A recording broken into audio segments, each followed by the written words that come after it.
ہر ایمان والے کو آپ سے ہوتا ہے، لیکن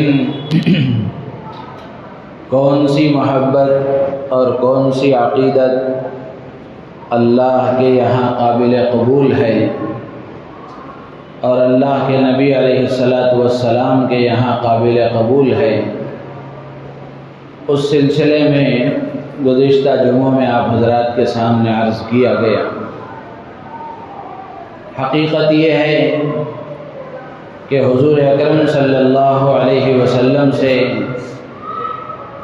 حقیقی اور سچی محبت اور عقیدت کا تقاضا یہ ہے کہ ہم اپنے آپ کو حضور کے طریقوں کے مطابق ڈھال لیں، اپنی زندگی کو حضور کی طریق زندگی کے مطابق بنانے کی کوشش کریں، اپنے اخلاق کو حضور کے اخلاق کے طرز پر درست کرنے کی کوشش کریں، اللہ کے نبی علیہ السلام کے بتائے ہوئے طریقے اور اللہ کے نبی علیہ السلام کی لائی ہوئی شریعت اس کے مطابق زندگی گزارنے والے بنے، یہی حقیقی محبت ہے۔ آپ کی تعلیمات پر عمل کرنے والے بنے، آپ کی ہدایات کے مطابق زندگی گزارنے والے بنے، یہی حقیقی محبت ہے۔ عربی کا ایک شاعر کہتا ہے، تعصی الالہ وانت تظہر حبہ هذا لعمرك في القياس بديع لو كان حبك صادقا لأطعته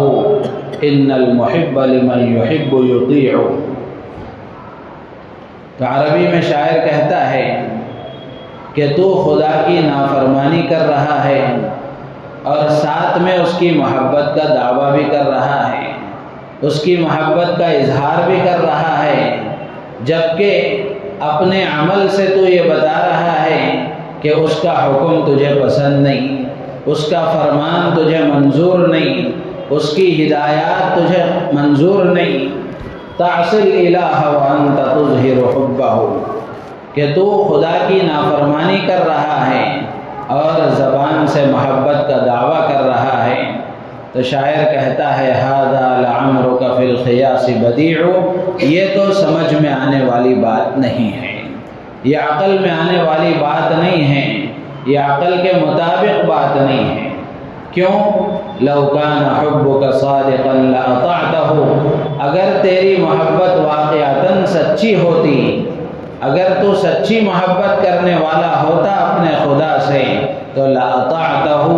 تو اس کی اطاعت کرتا، اس کی فرمانبرداری کرتا، اس کا کہنا مانتا، اس کی تعلیمات کے مطابق زندگی گزارتا۔ کیوں؟ اس لیے کہ یہ اصول ہے دنیا کا اور یہ تقاضا ہے فطرت کا کہ ان المحب لمن یحب یطیع، کہ آدمی کو جس سے محبت ہوتی ہے آدمی اس کی بات مانتا ہے، جس کو چاہتا ہے اس کی مانتا ہے، جس کو پسند کرتا ہے، جس سے محبت کرتا ہے اس کی بات کو مانتا ہے۔ تو خلاصہ یہ ہے کہ اللہ کے نبی علیہ السلام کی تعلیمات کے مطابق زندگی گزارنا، آپ کے اخلاق کو اختیار کرنا، آپ کی ہدایات کو فالو کرنا، یہ آپ کی محبت کا حقیقی تقاضا ہے اور یہ محبت کا اظہار کا طریقہ ہے۔ تو آج آپ حضرات کے سامنے جو بات عرض کی جائے گی وہ ایک اللہ کی صفت اور رسول اللہ صلی اللہ علیہ وسلم کی سنت، اس سلسلے میں آپ حضرات کے سامنے بات عرض کی جائے گی۔ اللہ تعالیٰ کے بہت سارے صفاتی نام ہیں، ان صفاتی نام میں ایک نام اللہ کا ہے العفو، معاف کرنے والا، درگزر کرنے والا، نظر انداز کرنے والا۔ یہ اللہ تعالیٰ کی خاص صفت ہے اور جس کے اندر یہ صفت ہوتی ہے وہ اللہ تبارک و تعالیٰ کو محبوب ہوتا ہے، اللہ تعالیٰ اس سے پسند کرتے ہیں۔ اسی کی وضاحت کرتے ہوئے اللہ کے نبی علیہ السلام نے احادیث میں ارشاد فرمایا کہ تم مخلوق پر رحم کرو تم پر رحم کیا جائے گا، تم لوگوں کو معاف کرو اللہ تبارک و تعالیٰ تمہیں معاف فرمائے گا۔ اور ایمان والوں کی جو صفات قرآن پاک میں اللہ تعالیٰ نے ذکر فرمائی ہیں، ان میں اللہ تبارک و تعالیٰ نے متقیوں کی، اپنے پرہیزگار فرمانبردار بندوں کی صفات میں سے ایک نمایاں صفت اللہ نے بیان فرمائی، والعافین عن الناس، کہ میرے متقی پرہیزگار بندے، میرے مقرب بندے وہ ہیں جو لوگوں کو معاف کرنے والے ہیں۔ تو معاف کرنا، درگزر کرنا، یہ اللہ کی صفت ہے اور اللہ کی خصوصی صفت ہے۔ اللہ تبارک و تعالیٰ کی اس صفت کو جو بندہ اپناتا ہے، اختیار کرتا ہے، وہ اللہ تبارک و تعالیٰ کا محبوب بنتا ہے۔ تو قرآن پاک میں اللہ تبارک و تعالیٰ نے دوسری جگہ ارشاد فرمایا کہ دوسروں کو معاف کرنا، دوسروں کو درگزر کرنا، اس سے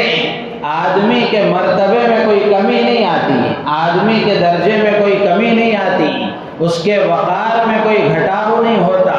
بلکہ آدمی دوسروں کو معاف کرتا ہے، دوسروں کی غلطیوں پر نظر انداز کرتا ہے، تو اس کی عزت میں اللہ تبارک و تعالی اضافہ فرماتے ہیں۔ حدیث میں اللہ کے نبی علیہ السلام نے فرمایا کہ جو آدمی دوسروں کو معاف کرتا ہے، درگزر کرتا ہے، اللہ تبارک و تعالی اس کی عزت بڑھا دیتے ہیں۔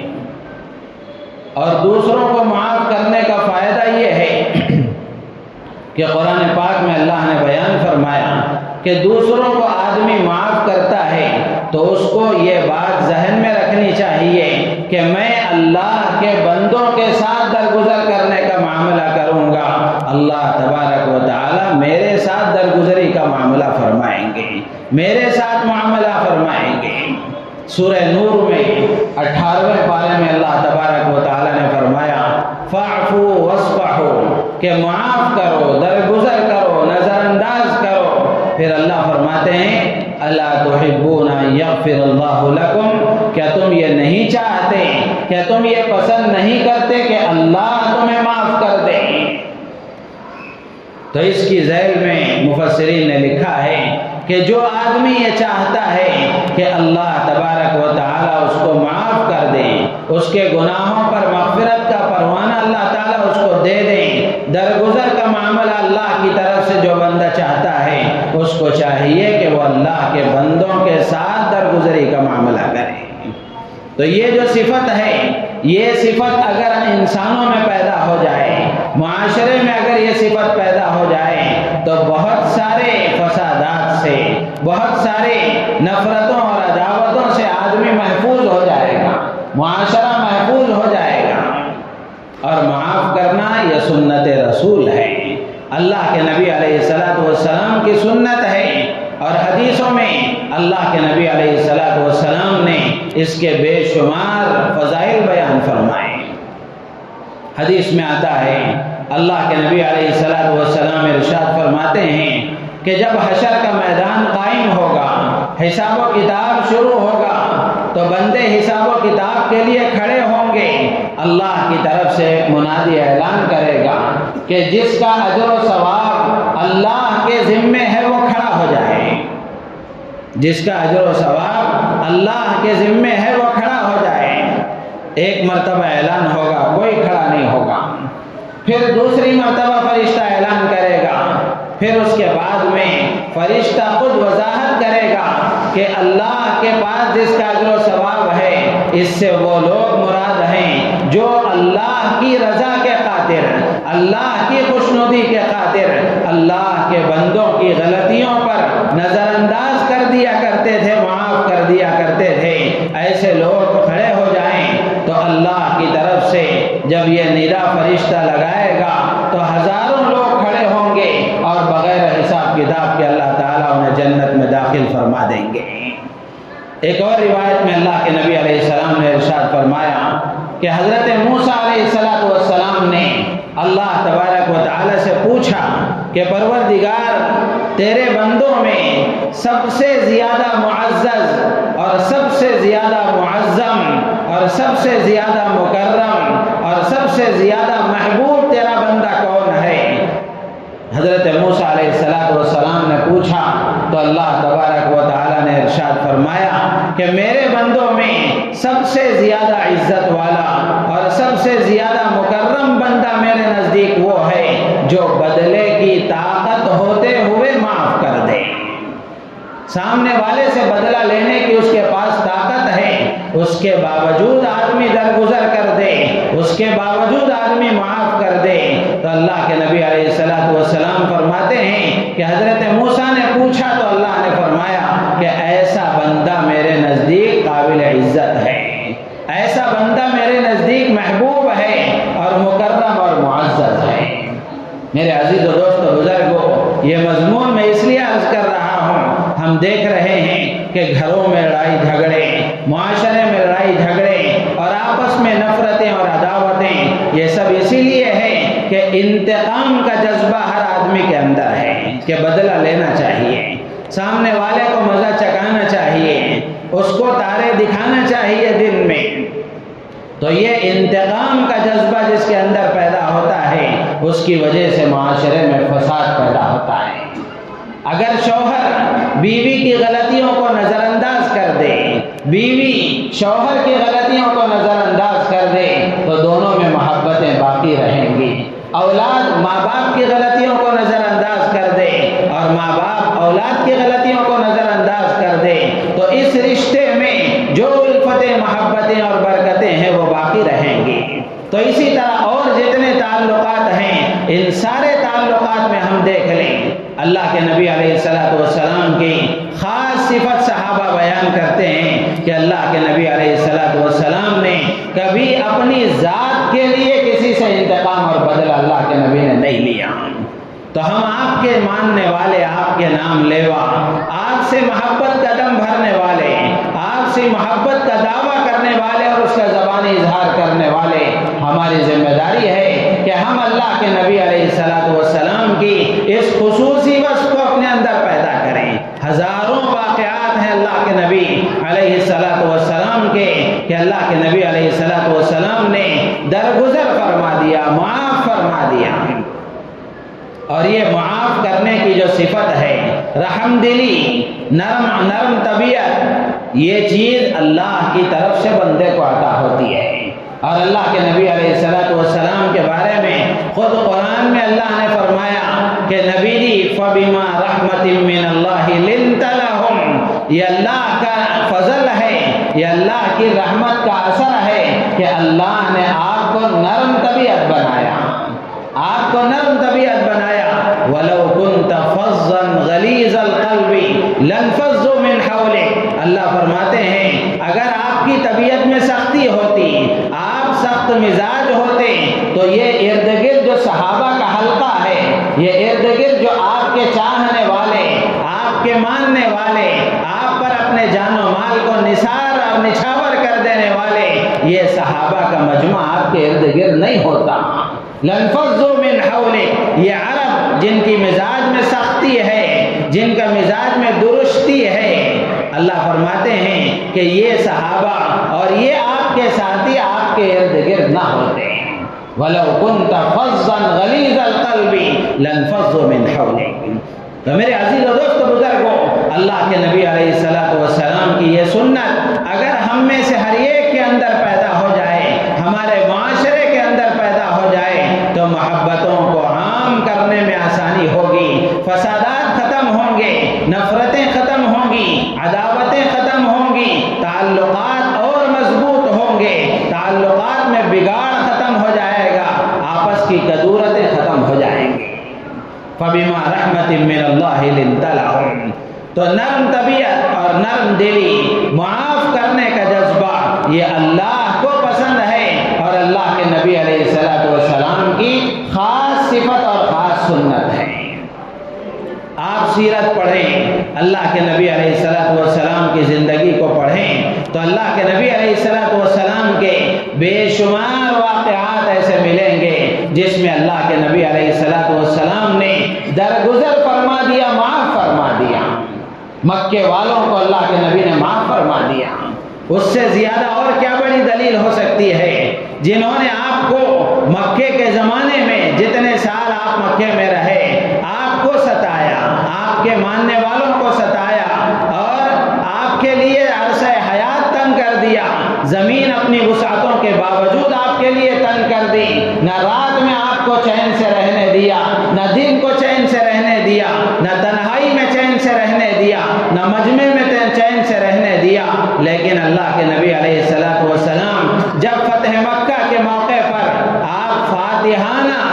اپنے صحابہ کے ساتھ اللہ کے نبی علیہ الصلوۃ والسلام مکے میں داخل ہو رہے ہیں، تو اس وقت میں بھی اللہ کے نبی علیہ الصلوۃ والسلام میں کوئی بڑائی کا جذبہ نہیں تھا،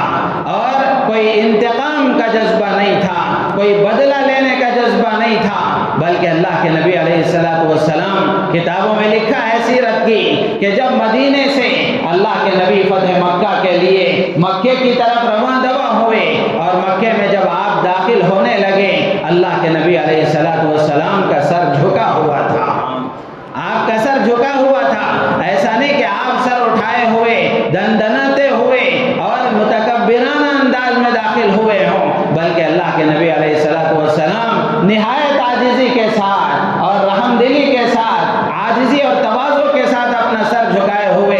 اللہ کے نبی علیہ الصلوۃ والسلام مکے میں داخل ہوئے، اور سب سے پہلے آپ بیت اللہ میں تشریف لے گئے۔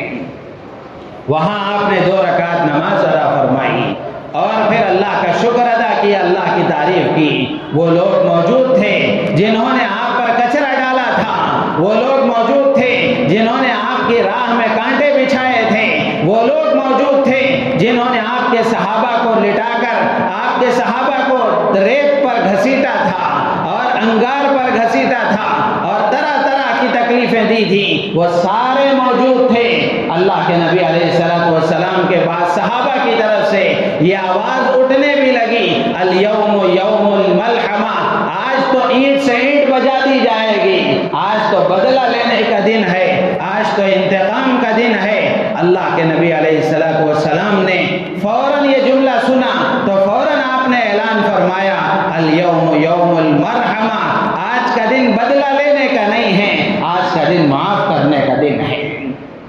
رحم و کرم کرنے کا دن ہے، محبت کے اظہار کا دن ہے، شفقت کے اظہار کا دن ہے۔ اللہ کے نبی نے عام اعلان فرمایا، لا تثریب علیکم اليوم انتم الطلقاء، آج تم پر کوئی زیادتی نہیں ہوگی، تم سب کے سب آزاد ہو۔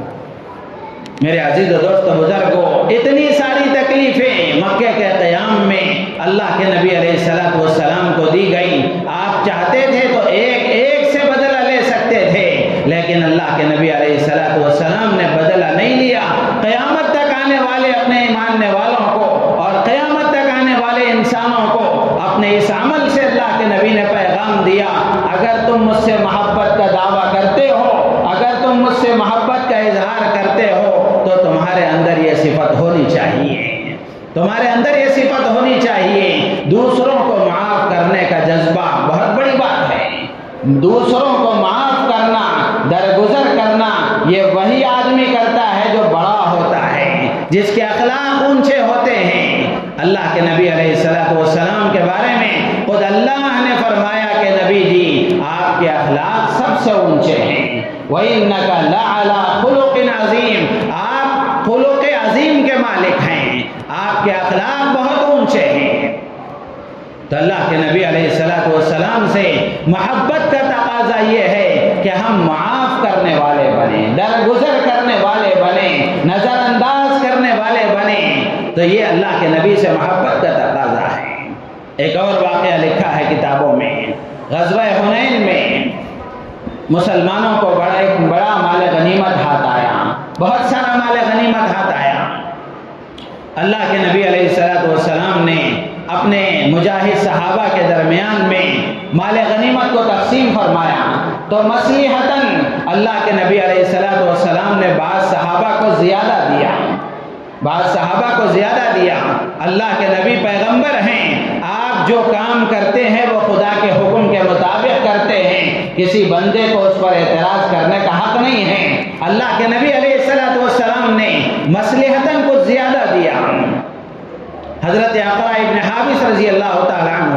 اور حضرت عیینہ رضی اللہ تعالیٰ عنہ، ان دونوں کو اللہ کے نبی علیہ السلام نے 100 اونٹ دیے۔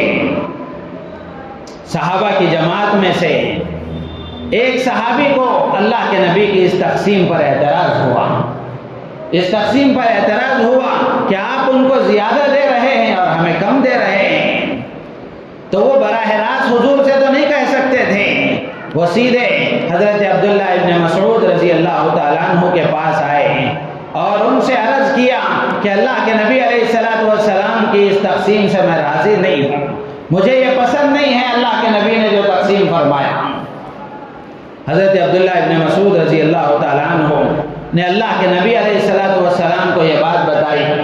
اللہ کے نبی علیہ السلام نے ناراضگی کا اظہار نہیں فرمایا، بلکہ اللہ کے نبی علیہ السلام نے یہ جملہ سن کر ارشاد فرمایا کہ اے میرے صحابہ، اگر اللہ اور اس کا رسول انصاف نہیں کرے گا تو اور کون کرے گا؟ اللہ اور اس کا رسول صحیح فیصلہ نہیں کرے گا تو کون کرے گا؟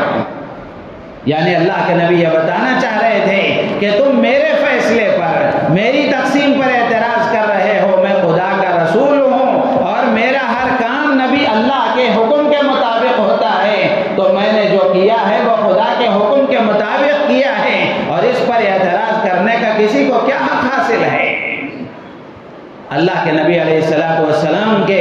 اس تقسیم پر، اس فیصلے پر اعتراض کیا تو اللہ کے نبی نے ان سے انتقام نہیں لیا کہ تم کون ہوتے ہو مجھ پر اعتراض کرنے والے، اور تمہیں کیا حق ہے اعتراض کرنے کا؟ چاہتے تو اللہ کے نبی انتقام لے سکتے تھے، لیکن اللہ کے نبی نے انتقام نہیں لیا، اور بلکہ اس سے آگے بڑھ کر آپ نے کوئی غصے کا اظہار بھی نہیں فرمایا، اور 2-4 جملے ان سے ناراضگی کے بھی اظہار نہیں فرمائے، بلکہ اللہ کے نبی نے یہ جملہ فرمایا کہ اگر اللہ اور اس کا رسول صحیح فیصلہ نہیں کرے گا تو کون کرے گا؟ میرے عزیز و دوست بزرگوں، ہم اپنی زندگیوں کو ٹٹول کر کے دیکھیں، اگر کوئی ہم پر اعتراض کرے، بھلے ہم حق بجانب نہ ہوں، بھلے ہم خود غلطی پر ہوں، لیکن اگر کوئی دوسرا اعتراض کرتا ہے، ہمارے تیور بدل جاتے ہیں، ہمارے تیور بدل جاتے ہیں، مزاج گرم ہو جاتا ہے۔ لیکن اللہ کے نبی علیہ السلام کی تقسیم پر اعتراض کرنے والے کو بھی اللہ کے نبی نے معاف فرما دیا۔ اسی طرح خیبر کی ایک یہودی عورت ہے، زینب بنت الحارث اس کا نام ہے، اللہ کے نبی علیہ السلام کو دعوت دی، اور آپ کو دعوت میں اس نے اللہ کے نبی علیہ السلام کے سامنے زہر آلود گوشت پیش کیا۔ اللہ کے نبی علیہ السلام نے اس کو منہ میں رکھا تو آپ کو احساس ہو گیا کہ اس میں زہر ملا ہوا ہے، آپ نے فوراً اس کو تھوک دیا اور اپنے صحابہ سے فرمایا کہ اس کو مت کھاؤ۔ پھر اس کے بعد میں اللہ کے نبی علیہ السلام نے اس عورت کو بلایا اور بلا کر اس سے پوچھا کہ تم نے یہ حرکت کیوں کی؟ تم نے زہر ملا کر گوشت میں مجھے کیوں دیا؟ تو وہ کہنے لگی کہ میری یہ نیت تھی اور میں نے یہ کام اس لیے کیا کہ میں یہ جاننا چاہتی تھی اور یہ معلوم کرنا چاہتی تھی اور آزمانا چاہتی تھی کہ کیا آپ واقعی اللہ کے رسول ہیں؟ اگر آپ واقعی اللہ کے رسول ہیں تو آپ کو اللہ کی طرف سے بتا دیا جائے گا، اور اگر خدا نخواستہ اگر آپ سچے رسول نہیں ہیں تو پھر ہمیں آپ سے راحت مل جائے گی۔ تو میں یہ آزمانے کے لیے میں نے اس طرح کیا۔ اللہ کے نبی علیہ السلام نے اس کو بھی معاف فرما دیا، اس کو بھی معاف فرما دیا۔ میرے عزیز و دوست بزرگوں، اپنے چچا کے قاتل ہیں، حضرت حمزہ رضی اللہ تعالیٰ عنہ کو قتل کرنے والے وحشی ابن حرب ہیں۔ حضرت حمزہ سے بہت محبت تھی۔ حضرت حمزہ رضی اللہ تعالیٰ عنہ کو وحشی ابن حرب نے، وہ بھی بعد میں مسلمان ہوئے، انہوں نے آپ کو شہید کیا۔ اللہ کے نبی علیہ السلام کو حضرت حمزہ رضی اللہ تعالیٰ عنہ کی شہادت پر بہت صدمہ ہوا۔ بعد میں اللہ نے وحشی ابن حرب رضی اللہ تعالیٰ عنہ، ان کو بھی اللہ نے اسلام کی توفیق دی، وہ بھی مسلمان ہوئے، ان کو ان کا پیغام اللہ کے نبی کے نام آیا کہ وحشی بھی مسلمان ہونا چاہتے ہیں۔ اللہ کے نبی علیہ السلام نے فرمایا کہ وہ بھی میرے دربار میں آئیں اور اسلام قبول کریں۔ وہ بھی اللہ کے نبی کی بارگاہ میں حاضر ہوئے، اللہ کے نبی علیہ السلام نے ان کے اسلام کو بھی قبول فرمایا اسلام قبول کرنے کے بعد اللہ کے نبی علیہ السلام نے حضرت وحشی سے اتنا فرمایا کہ وحشی تم سے اگر یہ ہو سکے، تمہارے لیے اگر یہ ممکن ہو کہ تم میرے سامنے نہ آیا کرو، تم میرے سامنے آتے ہو تو مجھے اپنے چچا یاد آتے ہیں اور چچا کی وہ شہادت یاد آتی ہے جس سے مجھے صدمہ ہوتا ہے، اس لیے تم یہ میرے سامنے نہ آیا کرو۔ میرے عزیز و دوست بزرگوں، چچا کے قاتل ہیں، اس کے باوجود بھی اللہ کے نبی علیہ السلام نے ان سے انتقام نہیں لیا، بلکہ ہمیشہ کی جہنم سے بچانے کے لیے اللہ کے نبی علیہ السلام نے ان کو بھی دامن اسلام میں جگہ عطا فرمائی۔ ایسے بے شمار واقعات ہیں۔ اسی طرح حضرت ہندہ ہیں، وہ بھی بعد میں مسلمان ہو گئی۔ حضرت ابو سفیان ابن حرب کی بیوی تھی۔ حضرت حمزہ رضی اللہ تعالیٰ عنہ کے ہاتھوں جنگ بدر میں ہندہ کے باپ عتبہ مارے گئے۔ حضرت حمزہ رضی اللہ تعالیٰ عنہ نے ہندہ کے باپ عتبہ کو جنگ بدر میں مار دیا تھا، قتل کر دیا تھا، تو ہندہ کو اپنے باپ کا بدلہ لینے کا جذبہ تھا، وہ چاہتی تھی کہ میں اپنے باپ کا بدلہ لوں اور حضرت حمزہ سے اس کا انتقام لوں۔ جب آپ کو شہید کیا گیا حضرت حمزہ رضی اللہ تعالیٰ عنہ کو،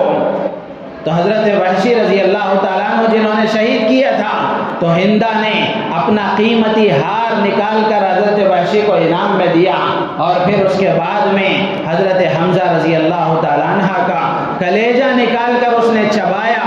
اللہ کے نبی علیہ السلام کو اس سے بہت تکلیف ہوئی، سخت صدمہ پہنچا جب اللہ کے نبی علیہ السلام کو اس کی اطلاع ہوئی، لیکن جب حضرت ہندہ نے حضور اکرم صلی اللہ تعالی علیہ وسلم سے اسلام میں داخل ہونے کی فرمائش کی، فتح مکہ کے موقع پر وہ بھی مسلمان ہوئی، اللہ کے نبی علیہ السلام نے ان کو بھی معاف فرما دیا۔ حضرت ابو سفیان یہ خود فتح مکہ کے موقع پر اسلام لائے، پچھلی جنگوں میں سب یہ کمانڈر تھے اور ایک بڑے جنگجو تھے، کافروں کی طرف سے، مقابل والوں کی طرف سے ایک مضبوط طریقے سے وہ ہتھیار تھے حضرت ابو سفیان، لیکن فتح مکہ کے موقع پر وہ بھی مسلمان ہونے کے لیے آئے، حضرت عباس رضی اللہ تعالیٰ عنہ کے ساتھ آئے، اللہ کے نبی علیہ السلام نے ان کو بھی معاف فرما دیا، ان کو بھی دامن اسلام میں اللہ کے نبی نے جگہ عطا فرمائی۔ صرف معاف ہی نہیں کیا بلکہ اللہ کے نبی نے فرمایا کہ ابو سفیان کے گھر میں جو داخل ہو جائے اس کو بھی امان ہے، ابو سفیان کے گھر میں جو داخل ہو جائے اس کو بھی امان ہے۔ تو میرے عزیز و دوست بزرگوں، واقعات عرض کرتے جائیں تو ہمارے اوقات ختم ہو جائیں گے، لیکن اللہ کے نبی علیہ السلام کی سیرت کبھی ختم نہیں ہوگی۔ تو اللہ کے نبی علیہ السلام کی یہ خاص صفت ہے، اور اللہ تبارک و تعالیٰ کی یہ خاص صفت ہے کہ اللہ تبارک و تعالیٰ کے صفاتی ناموں میں ایک خاص نام ہے العفو، اور اللہ کے نبی کی یہ خاص سنت ہے۔ تو اللہ کے نبی علیہ السلام سے محبت کا تقاضا یہ ہے کہ ہم دوسروں کو معاف کرنے والے بنیں، انتقام کا جذبہ نہیں، معاف کرنے کا جذبہ ہم اپنے اندر پیدا کریں۔ اگر یہ چیز ہمارے اندر پیدا ہو گئی تو پھر میرے عزیز و دوست بزرگوں، گھر جنت کا نمونہ بنیں گے، تعلقات آپس میں صحیح رہیں گے، تعلقات میں مضبوطی آئے گی اور ہم آپس میں متحد رہیں گے۔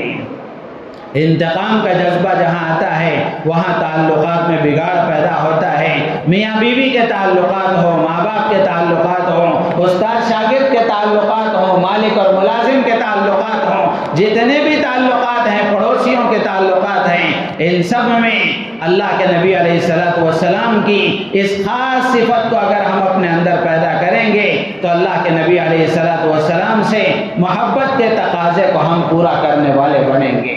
اس لیے کہ ہر انسان کے بارے میں مشہور ہے الانسان مرکب من الخطأ والنسیان، کہ انسان بھول اور غلطی کا پتلا ہے، اس سے بھول ہوتی ہے، غلطی ہوتی ہے۔ اسی لیے اللہ تبارک و تعالیٰ کی یہ خاص صفت ہے کہ اللہ تبارک و تعالیٰ اپنے حقوق کے معاملے میں بندے سے جو کوتاہیاں ہوتی ہیں اللہ تبارک و تعالیٰ اس کو معاف فرما دیتے ہیں۔ اور اللہ کے نبی علیہ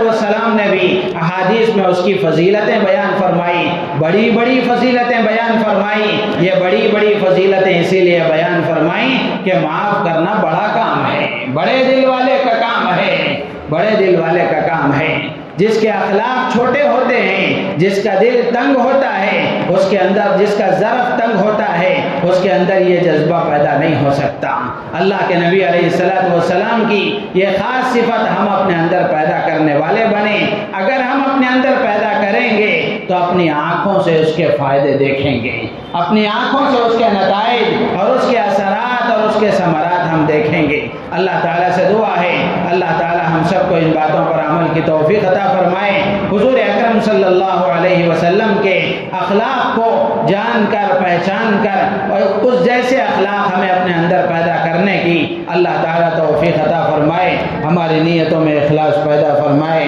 آمین۔ وآخر دعوانا الحمد للہ رب العالمین۔